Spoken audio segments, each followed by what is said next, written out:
Allez, c'est parti. Mathieu Masselin, donc avec nous, fondateur Bonjour. de Wondercraft. Bonjour Mathieu. Bonjour. On va peut-être commencer par regarder en fait, Ouais, très bien. Wondercraft. Voilà. On va regarder ce qui s'appelle Atalante. Pardon pour ceux qui nous écoutent en podcast, pour ceux qui nous écoutent à la radio, mais alors d'abord je pense que vous connaissez, et puis vous allez très vite comprendre. Mais justement, alors j'espère qu'on va pouvoir le voir. Mais oui, enfin bon, il va arriver. Voilà, il arrive. Ah oui, alors voilà, effectivement c'est une bande de démo, donc c'est d'abord quelqu'un qui marche tout à fait normalement, et puis voilà ton exosquelette qui se met à la place de celui qui marche. Pendant qu'on voit. Pourquoi est-ce qu'il faut que ce soit aussi énorme que ça, Mathieu? J'ai vu qu'il y avait, alors ça pour le coup c'est un truc que je ne sais, 12 moteurs à l'intérieur de cette machine. Exactement, 12 moteurs qui sont comparables à ce qu'on va trouver dans des vélos électriques par exemple. Pourquoi on a besoin de ça? Parce que le corps humain, c'est une machine qui est extrêmement complexe. Et c'est cette complexité qui lui permet de faire tout ce qu'on fait au quotidien. C'est-à-dire qu'on est capable de marcher, de courir, de grimper dans les arbres, de sauter, de faire du parcours pour certains. Et ça, on peut le faire parce qu'on a beaucoup de muscles qui nous permettent de vraiment bouger dans toutes les directions et nous rattraper à chaque instant. Et c'est ça qu'on reproduit avec notre exosquelette Atalante. C'est cette capacité à faire des mouvements dynamiques qui vont nous permettre de reproduire toutes les capacités du corps humain. Et donc, c'est exactement ce qu'on a voulu faire depuis le début. C'est être le premier exosquelette qui n'est pas juste là pour faire bouger les jambes sans vraiment avoir réfléchi à pourquoi on fait bouger les jambes. Mais ce qu'on veut, c'est reproduire la marche humaine pour ce qu'elle apporte en termes d'autonomie, de santé et ce que ça va faire. Et donc ça veut dire qu'il faut des moteurs dans les hanches. Oui. Indépendant des moteurs qui sont dans les genoux, oui. Indépendant des moteurs qui sont dans les chevilles. Exactement. En fait, c'est exactement ça. C'est ce que vous venez de décrire là, c'est notre architecture. C'est au niveau des hanches pour faire tous les mouvements, pour pouvoir écarter la jambe, la lever. Au niveau des genoux pour pouvoir accélérer. Et au niveau des chevilles pour pouvoir, entre autres, gérer l'équilibre et la direction. Et donc, il faut qu'on ait des algorithmes qui pilotent tous ces moteurs, parce qu'il y a deux jambes, hein, évidemment. Et ces algorithmes, ils doivent fonctionner très, très, très vite. Ce qu'on appelle à très haute fréquence. C'est des algorithmes temps réel, parce que le temps de décision, c'est la milliseconde. C'est-à-dire que toutes les millisecondes, il faut qu'on dise à ces moteurs, OK, qu'est-ce qu'il faut faire pour, si je suis en train de marcher, continuer à marcher? Si quelqu'un me pousse sur le côté, me rétablir mon équilibre. Si je suis en train de monter des marches, pousser un peu plus fort parce qu'il faut monter. Et ça, c'est le savoir-faire qu'on a développé chez Wondercraft. Et aujourd'hui, on est capable de faire tout ce que je viens de décrire. Celui qu'on voit là, donc, qui lance un ballon de basket dans un panier, donc il est paraplégique. Ouais, c'est bon. Kevin. Il n'y a plus d'impulsion, c'est-à-dire qui donne l'ordre premier qui va faire que le moteur de la hanche va... Ouais.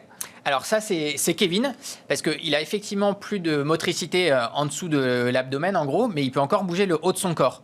Et nous, on vient l'équiper, c'est ce qu'on voit dans les images à l'écran, d'un gilet qui va analyser les mouvements qu'il fait avec le haut du corps. Et en fonction de ces mouvements, l'exosquelette va se lever. Donc c'est pour ça qu'on le voit faire une impulsion au moment où il veut se lever. Et ça, Atalante, l'exosquelette comprend que c'est une commande pour lui qui lui dit « lève-toi ». Il sent qu'il est assis, il a la commande, il en déduit qu'il faut se lever. De la même manière, quand il veut commencer à marcher, il va mettre une impulsion avec le haut du corps et l'exosquelette va se mettre à marcher. S'il voulait aller sur le côté, il bougerait un petit peu les épaules d'un côté et de l'autre. Donc on a développé toute une interface qui est super intuitive parce que ça correspond de toute façon à ce qu'on aurait fait en tant qu'être humain. Alors peut-être de manière un petit peu plus marquée pour la marche, mais par exemple quand vous voulez vous lever, vous faites exactement ça, une grande impulsion vers l'avant parce que vous créez la dynamique qui vous envoie vers l'avant et ensuite vous vous relevez. Et donc lui, Kevin, il a appris finalement à marcher avec Atalante ou...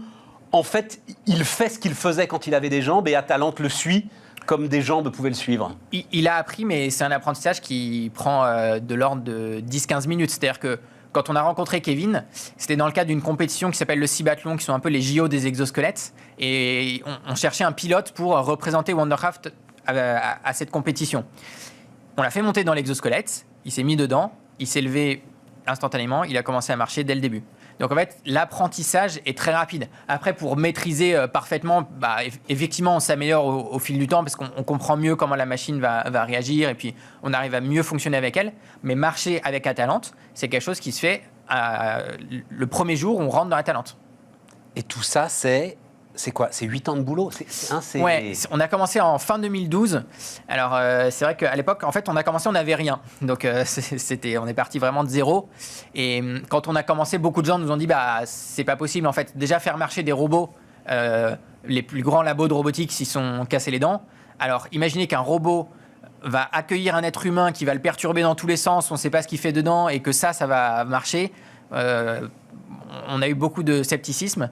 Et aujourd'hui, c'est génial parce que, par exemple, là, vous voyez les images de Kevin. Au Cibathlon, on a fonctionné devant tout le monde. Tout le monde a pu voir qu'effectivement, aujourd'hui, avec notre exosquelette, on marche, on monte des escaliers, on tourne et on est capable de faire tout ça juste avec l'exosquelette. Je me souviens, Mathieu, que Wandercraft est resté silencieux pendant de très nombreuses années. Parce que tu portes un tel espoir, en fait, avec cette machine, que tu ne voulais surtout pas, justement, aller au-delà, que la promesse soit en fait trop forte pour ceux qui sont aujourd'hui paralysés. Aujourd'hui encore, il faut être clair. Moi, je vois bien dans tout ce que tu communiques et ce que vous communiquez, je trouve ça très bien, aujourd'hui, c'est pour améliorer la rééducation. Ouais. Il n'est pas question de sortir dans la rue avec Atalante. Non, il n'est pas question de sortir dans la rue avec Atalante, mais on sait que c'est faisable. Et c'est ça qui a changé un petit peu dans les derniers 6-12 mois. C'est qu'aujourd'hui, on sait, parce qu'on a pu le tester chez nous, que c'est faisable. On est capable de gérer l'environnement réel. Le Cibathlon, c'était un bon exemple de ça. On était obligé de fonctionner sans aucune des mesures de sécurité qu'on peut avoir en centre de soins. C'est compétition entre les différents exosquelettes. Voilà. C'est ça, c'est un peu c'est les JO de toutes les équipes de recherche, etc. Même certains industriels quand ils veulent se confronter aux équipes de recherche. Et en fait, on voit qu'on est capable de gérer l'environnement urbain. Alors, ça ne veut pas dire qu'on a le produit pour et qu'il est disponible aujourd'hui, mais ça veut dire que aujourd'hui, on sait qu'on va réussir, en fait. C'est juste une question de temps. Est-ce que ce sera 2, 3, 4 ans avant que ça puisse devenir mainstream? Avec une machinerie qui sera aussi lourde que celle-là? Non, avec une machinerie qui sera beaucoup plus légère et beaucoup plus intégrée, on va dire. Aujourd'hui, ce sur quoi on travaille, c'est une nouvelle plateforme qui, justement, sera beaucoup plus compacte, beaucoup moins visible, on va dire, beaucoup moins encombrante et qui permettra de se déplacer un peu partout. Mais quand je lis améliorer la rééducation, Kevin, donc là, par exemple, lui ne marchera plus jamais sans a priori, non, sauf s'il y a des améliorations. Voilà, incroyables. Donc, ça veut dire que c'est pour ceux qui peuvent encore avoir récupéré? Pas que, en fait. Et c'est ça qui est super excitant en ce moment, c'est qu'on a commencé la commercialisation d'Atalante assez récemment, fin 2019. Et depuis fin 2019, il y a des équipes médicales, souvent celles qui sont le plus en avance, qui sont vraiment au forefront de la recherche, qui utilisent Atalante dans leur pratique clinique, au quotidien, pour traiter leurs patients. Et en fait, ils voient ce que nous, on ne peut pas savoir forcément en tant qu'ingénieur. Alors nous, on a des médecins dans l'équipe, etc., mais on n'est pas avec les patients au quotidien. Eux, ce qu'ils voient, c'est que ça peut être utile dans beaucoup de cas de figure. Et même pour des patients comme Kevin, par exemple, rien que le fait de se reverticaliser, ça a un impact important, très important sur leur santé. Et donc, par exemple... Sur tout le métabolisme. Exactement. En fait, on discutait avec un professeur de médecine de la PHP, professeur Graciès, qui est quelqu'un de vraiment visionnaire aussi. Et ce qu'il explique, c'est que tous les tissus du corps humain s'altèrent quand on est en position horizontale prolongée. Et donc, c'est très important de remobiliser les gens, de les redresser, de les reverticaliser, de leur faire des choses debout. Et ça a un impact, alors qu'on est en train de quantifier à travers des études cliniques, mais sur la santé. Et par exemple, à Berck, qui est un de nos très grands partenaires aussi, c'est même pas des patients paraplégiques qui utilisent l'exo, c'est des patients tétraplégiques. Donc c'est une première mondiale. Ouais. Aucun autre exosquelette est capable de faire ça, parce que les autres exosquelettes reposent sur des béquilles, et on imagine bien qu'un patient tétraplégique, il ne va pas pouvoir utiliser de béquilles. Et en fait, ce qu'ils sont en train de voir, c'est les effets d'utiliser Atalante au quotidien avec ces patients. Donc on ne peut pas en parler encore avant d'avoir des résultats propres, nets, etc. Mais eux, ils voient un intérêt certain.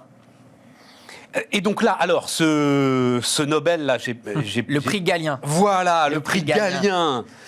Donc, association avec un laboratoire américain, c'est ça? Exactement. En fait, aujourd'hui, on est en train de s'ouvrir aux États-Unis, c'est-à-dire qu'on a l'autorisation de commercialiser notre exosquelette en Europe. C'est ce qu'on appelle le marquage CE dans le jargon. Et on a besoin de la même autorisation aux États-Unis par l'agence dont tout le monde parle en ce moment à cause de la crise Covid, la FDA. Donc c'est vraiment le sésame pour entrer sur le marché américain. Et pour avoir cette autorisation, on récolte un certain nombre de données, on fait un certain nombre de tests pour montrer que l'exosquelette est effectivement safe pour les patients. Et donc pour ça, on s'est associé avec un des plus prestigieux laboratoires aux États-Unis sur les aspects cliniques de la marche, qui s'appelle le Shirley Ryan Institute. Et cette association a été primée au prix Galien. Le prix Galien, c'est effectivement un peu le Nobel du médicament. Et ça, Enfin, de la medtech, pas du médicament. de la medtech. Bah, ils ont une partie sur le médicament quand même. Paris médicaments aussi, Ouais, d'accord. il y a vraiment toute la santé. Après, nous, on concourait effectivement dans la partie medtech, Ouais. et notamment dans la partie meilleure collaboration entre une boîte française et une institution américaine. Et moi, j'ai parlé avec des membres du jury. Alors, le jury, c'était vraiment du très très lourd, entre guillemets. C'est-à-dire que c'était des CEO de Pfizer, GSK, des gens de la fondation Bill et Melinda Gates. Enfin, c'est vraiment des gens... Top Gun. Ouais, des Top Gun, ouais. Et eux, ce qu'ils disaient, c'est ce pourquoi ça a été choisi Wondercraft, c'est vraiment l'impact que ça peut avoir au quotidien sur un nombre incroyable de gens et pour lesquels aujourd'hui il n'y a pas de solution en fait. Vous prenez Kevin, si Kevin il veut passer beaucoup de temps debout, aujourd'hui il n'a pas de solution. Ouais, alors, il nous reste 1 minute. Je t'avais peut-être déjà posé la question et j'ai oublié la réponse. Ce que je trouve dingue, c'est une équipe d'ingénieurs il y a 8 ans. Pourquoi se lancer le plus grand des défis? C'est-à-dire, il y a ça et puis il y a aller sur Mars, quoi, en fait, globalement. Hein. On l'a bien compris comme défi. C'était quoi ton moteur? Un truc familial? C'est quoi l'histoire? Alors, on est plusieurs dans En 1 l'aventure. minute, si possible, Mathieu. En 1 minute, ouais. Nicolas, qui est mon associé, son moteur, clairement, c'est familial. Moi, mon moteur, c'était de me dire, je veux quelque chose qui soit à la fois complexe, parce que intellectuellement, c'est vraiment super stimulant. C'est tellement sympa de résoudre des challenges qui sont vraiment compliqués. Mais pas pour rien, en fait. Pas un challenge pour le challenge. Un challenge qui a un intérêt pour le plus grand nombre. Et cette combinaison des deux, c'est ce qui fait vraiment la culture et l'ADN de Wondercraft. Et ça porte ensuite. Hein. Ouais. C'est ça. En fait, Ça quand fait on une voit qu'on puissance que rien progresse, qu'on arrive de plus en plus à faire des choses qui, il y a 1 an, n'étaient pas possibles. En fait, quand on regarde en arrière, on se dit, il y a 1 an, c'était nul ce qu'on faisait, en fait, quand on regarde où on en est aujourd'hui. Et tous les ans, ça fait pareil, en fait. Tous les ans, on se dit, mais c'est pas possible que c'était ça qu'on faisait il y a 1 an. Il y a 1 an, on était content avec ça, mais en fait, c'était vraiment pas bien par rapport à ce qu'on est capable de faire aujourd'hui. Et voilà, c'est ça qui porte au quotidien. Ouais. Mathieu Masselin, le fondateur de Wondercraft.